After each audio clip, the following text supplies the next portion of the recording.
Olá, oitavo ano, bom dia, tudo bem com vocês? Eu espero que sim, que é a professora Nayara.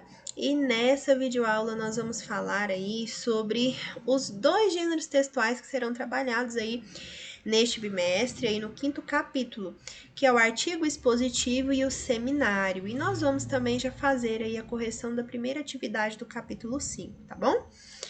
Então vamos lá. O artigo expositivo e o seminário, eles são apresentados ali já na apresentação do capítulo, né, na abertura do capítulo 5 ali nós já temos o conceito dos gêneros, mas eu trouxe outras informações aí também para vocês. Mas agora vale lembrar que nós vamos trabalhar com dados e informações reais, né? Não tem narrativa, não tem aqui enredo, relatos fictícios, não. Agora nós já estamos trabalhando aqui com exposição de informações, de pesquisas, né? De estudos, trabalhos.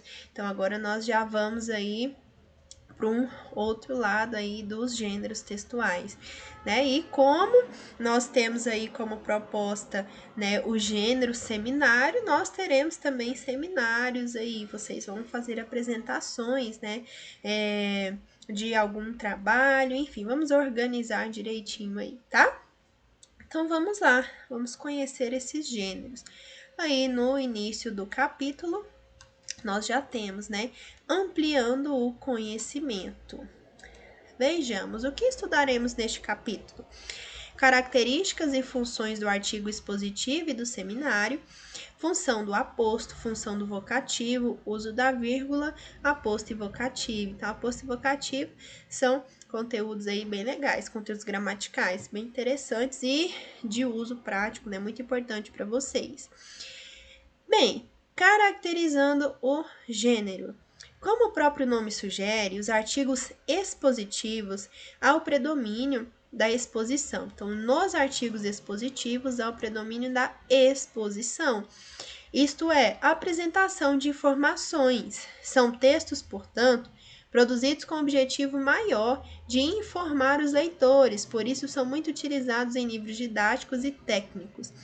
Então, veja só, artigo expositivo, ele tem a intenção de expor informações, dados, estudos, né?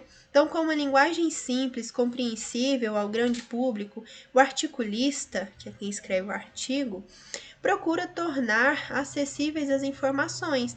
Depois de conhecer bem as características e funções desse gênero, veremos como podemos repassar as informações em apresentações orais, que aí nós partimos para o seminário, né? O seminário é uma atividade de exposição do conhecimento realizada em situações formais e que requer bastante planejamento. Tipicamente oral, esse gênero nos permite aprimorar a oralidade enquanto expomos informações. Por isso é importante tanto para quem o apresenta quanto para quem o acompanha. Então veja só, o seminário ele é um gênero oral, né? Então, ele tem ali, ele é importante, como o próprio texto ele diz, ele é importante tanto para quem apresenta, que vai expor, apresentar aquelas informações, deve fazer isso de maneira clara, né? Objetiva, quanto para quem acompanha, né? Que está ali aprendendo, né? Buscando estas informações. Veja só, aqui nós temos os conhecimentos prévios, são alguns questionamentos aí, né, a respeito do gênero textual, né, ele vai tentar ver o que você já sabe ali a respeito, acerca destes temas que serão trabalhados, esse conteúdo aí, desses gêneros. Os artigos expositivos podem abordar diversos temas relacionados a várias áreas do conhecimento, como astronomia, zoologia, linguagens, etc. Sobre que tipo de assunto você mais gosta de ler? Aí depois ele vai falando aqui, qual a sua principal fonte de pesquisa quando você deseja ou precisa se aprofundar em algum assunto? Você vai atrás de artigos expositivos, né? É uma importante fonte de informação. Aqui está falando também mais no final. Um grande risco de encontrarmos conceitos equivocados, né? Isso já aconteceu com você? Como soube que a informação era falsa? Então, tudo isso daqui é para você, para ele perguntando, questionando sobre o seu conhecimento de mundo, sobre as suas experiências, tá bom? Te preparando aqui para conhecer esses gêneros textuais. Vamos lá. Vou passar aqui para o artigo, depois nós voltamos ali no seminário. O artigo expositivo, né? O artigo é um texto pequeno ou grande, geralmente publicado em jornais ou revistas, mas de sentido completo que trata de qualquer assunto. Então, um artigo de maneira geral. Aí nós temos o artigo de opinião, mas aqui o artigo expositivo, né? Ele tem como principal objetivo transmitir uma mensagem de forma mais clara possível. É descritivo, preciso, esclarecedor e compreensível. Então, são características aí do artigo expositivo. No texto expositivo, esses elementos fazem com que o leitor tenha informações suficientes para compreender o assunto ou interpretar os dados. O texto expositivo é aquele que tem o objetivo de apresentar um assunto ou acrescentar informações sobre determinado tema. Sua estrutura baseia-se na composição ou decomposição de um assunto, utilizando para isso explicações e dados de outras espécies, a fim de funcionar como um texto informativo. Então, veja só, quando eu falo em exposição, eu falo em informações, né? Apresentação de informações, de dados, estudos. É importante ainda que o texto expositivo apresente dados verídicos e comprováveis, né? Então, quando você vai atrás de um artigo expositivo, você procura ali dados confiáveis. O seminário. O seminário é um gênero textual oral, utilizado para apresentar um tema a um grande público. Ele pode trabalhar com diferentes conteúdos e funções, como expor um tema, apresentar relatórios ou ainda ensinar algum conteúdo. Então, o seminário, ele vem ali, né, quem realiza ali o seminário, ele vai trazer informações a respeito de um estudo, de um trabalho, de alguma resenha, de algum relatório, de alguma observação, né, enfim. Apesar de ser um gênero oral, o seminário exige um cuidado com a língua, por isso o apresentador deve adequar sua fala à variedade padrão. Então, é um gênero que deve obedecer ali às normas da nossa língua, né? A linguagem padrão da nossa língua. Além disso, o vocabulário e o nível de pessoalidade devem estar adequados à proximidade entre os interlocutores. Então, veja só, aqui quem apresenta está lá à frente, né? Dominando ali, deve dominar o que vai falar, o conteúdo e utilizar ali a linguagem de maneira clara e respeitando aqui a variedade padrão. O apresentador precisa garantir que a plateia mantenha a atenção em sua fala, bem como compreenda o conteúdo que está sendo compartilhado. Nesse sentido, ele pode utilizar recursos complementares, como exposição de slides, apresentação de vídeos, gráficos, imagens e outras ferramentas. Então, ele pode utilizar isso como apoio, né? Cartaz, um slide, um mapa, um dado, enfim, para ser o seu apoio ali na exposição das informações. Então, tanto o seminário quanto o artigo, a exposição de informações, mas o seminário, ele é oral, né? É um gênero textual oral. Agora, passamos aqui para o artigo inicial ali do capítulo 5. O que a ciência fala sobre o amor? Todos nós temos uma ideia mais ou menos formada do que é amor. A maioria de nós já experimentou as emoções que nos invadem quando nos apaixonamos. Porém, o que acontece em nosso organismo? O que a ciência tem a dizer sobre o amor? Nos últimos anos, a ciência mergulhou no assunto para descobrir o que nos impulsiona a nos apaixonar e quais são os processos que ocorrem em nosso cérebro quando isso acontece. O amor tem um grande impacto nas nossas vidas, muda o nosso comportamento, nosso humor e a pessoa em questão invade uma grande parte dos nossos pensamentos. Ele pode até mesmo interferir no desempenho das nossas tarefas diárias. O amor, do ponto de vista adaptativo, tem o objetivo de assegurar a prole e aos cuidados necessários nos primeiros anos. Assim, de acordo com os cientistas, fica mais fácil quando nos agrupamos em pares. A química do amor. Quando estamos na fase da paixão, há um grande envolvimento de diversos neurotransmissores.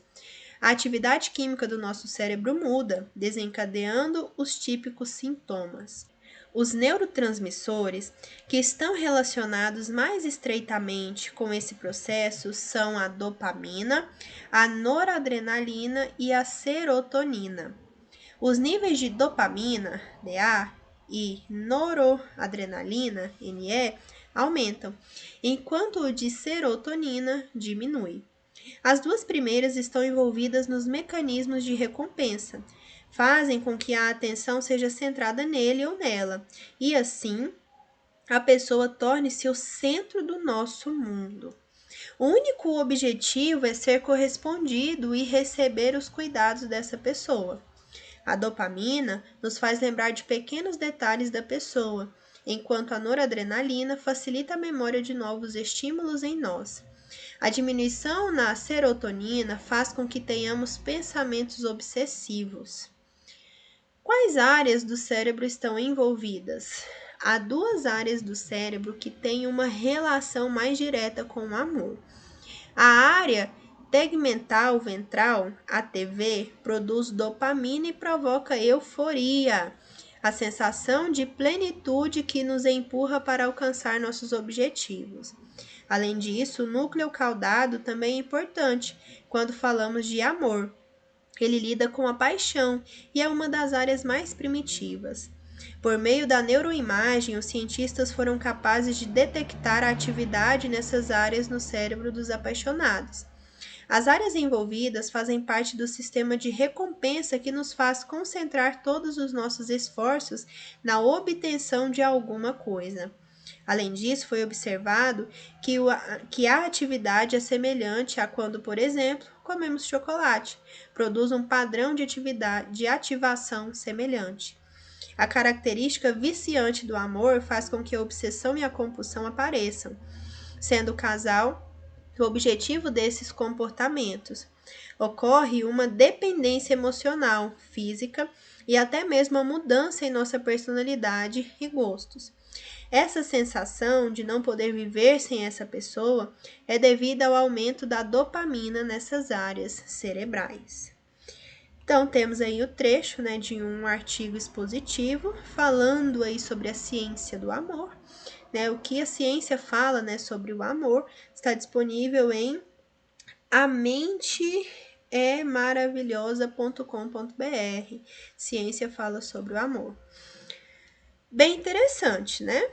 Porque quando tratamos de amor, geralmente ficamos aí no âmbito dos sentimentos, né? Dos pensamentos, sonhos. Aqui nós fomos para a área da ciência, né? Da biologia mesmo. Bem interessante. Aqui, o vocabulário desconhecido. Nós temos prole e euforia.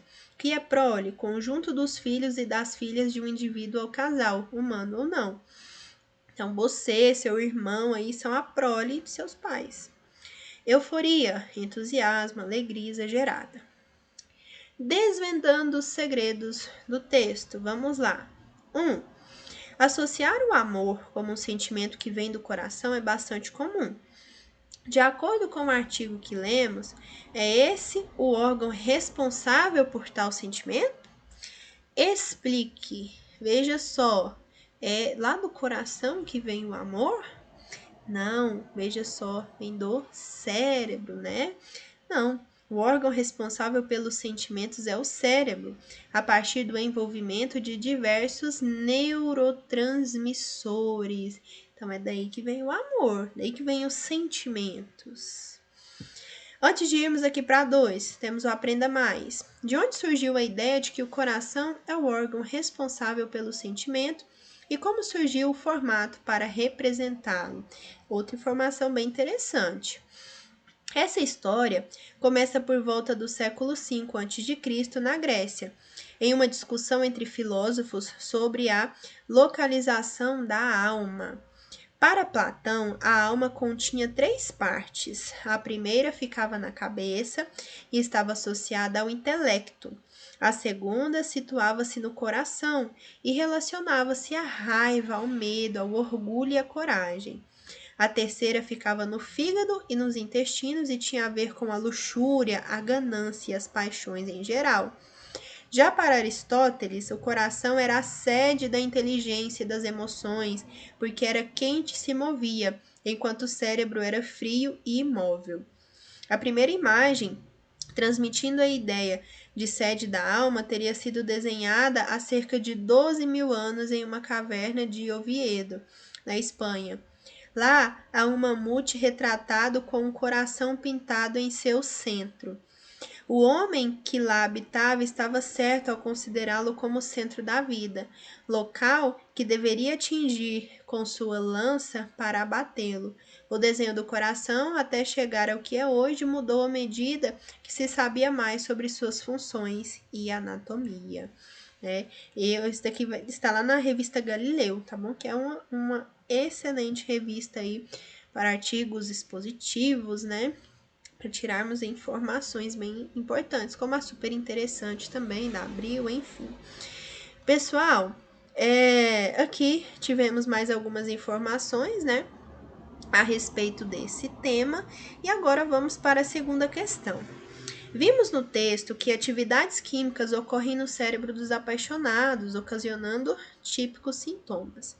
Cite alguns desses sintomas. Então, veja só, algumas atividades químicas acontecem. E aí nós temos alguns sintomas, típicos sintomas. Quais são eles? Mudança de comportamento e de humor, pensamentos recorrentes na pessoa amada, interferindo inclusive no desenvolvimento de tarefas diárias. Você pensa naquela pessoa demais, pensamentos recorrentes na pessoa o tempo todo. Euforia, sensação de plenitude, etc. 3. Algumas áreas do cérebro e neurotransmissores são citados no texto como responsáveis pelos sintomas apontados por você na questão anterior. Associe cada uma deles à sua respectiva função. Aí nós temos a dopamina, noradrenalina, serotonina, que é a diminuição, tegmental ventral e núcleo caudado. E isso tudo foi citado e relacionado lá no texto. Então, aqui agora nós vamos só fazer a correspondência. A paixão, ela está associada ao quê? Ao núcleo caudado. Pensamentos obsessivos, a serotonina, a diminuição da serotonina está relacionada aqui a esses pensamentos obsessivos. Mecanismo de recompensa, a dopamina e a noradrenalina, que aumentam e a serotonina diminui, né? A euforia, ao tegmental ventral. E a sensação de impossibilidade de viver sem a pessoa, a dopamina. Então, a ordem é 5, 3, 1 e 2, 4 e 1. Quarta questão. As conclusões a que chegaram os cientistas são baseadas em pesquisas que vêm ocorrendo há um longo tempo. Que material foi utilizado na busca da compreensão do envolvimento do cérebro no desenvolvimento do amor? Veja só, as neuroimagens, ou seja, imagens do cérebro. Então, veja só, bem aqui, ó, nós temos essa informação. Por meio da neuroimagem, os cientistas foram capazes de detectar a atividade nessas áreas do cérebro dos apaixonados. 5. Analise o quadrinho abaixo. Nós temos aí o cérebro, né, e o coração. E o cérebro diz ao coração, né? Cara, reage! Que sorriso estranho é esse? Fala comigo! E ele todo bobo, coração todo bobo, né? Veja só, no quadrinho, observamos a presença de dois personagens. Utilizando seu conhecimento de mundo, responda as questões a seguir. A. O quadrinho é formado basicamente por 3 símbolos, os 2 personagens e a flecha. O que cada um deles representa no contexto? Veja só, nós temos uma visão, né, de que o coração está relacionado aos sentimentos, a paixão, o amor, o cérebro, a razão, né, o coração é a emoção, o cérebro a razão, e a flecha ali é o do cupido, né, carrega a paixão, que leva a paixão. Então, veja só, o cérebro representa a razão O coração representa a emoção e a flecha representa a paixão. B. Quem teria disparado a flecha? Quem que dispara a flecha, hein, gente? É o Cupido, né? O anjo conhecido como Cupido. C. Que hormônios estão causando o sorriso estranho da vítima? Veja só, o trio, né? A noradrenalina, a dopamina e a serotonina. E terminamos aqui a nossa aula, iniciando aí o 5º capítulo e falando aí sobre os gêneros textuais, artigo expositivo e seminário. Tá? Qualquer dúvida, estou disponível, não deixe de mandar as atividades, lembrando que vocês têm um prazo aí agora de 7 dias para mandar as atividades. Depois desse prazo, não vou receber, nem no final do bimestre, tá bom? Até a próxima aula, tenha um ótimo dia e qualquer dúvida, estou disponível no plantão.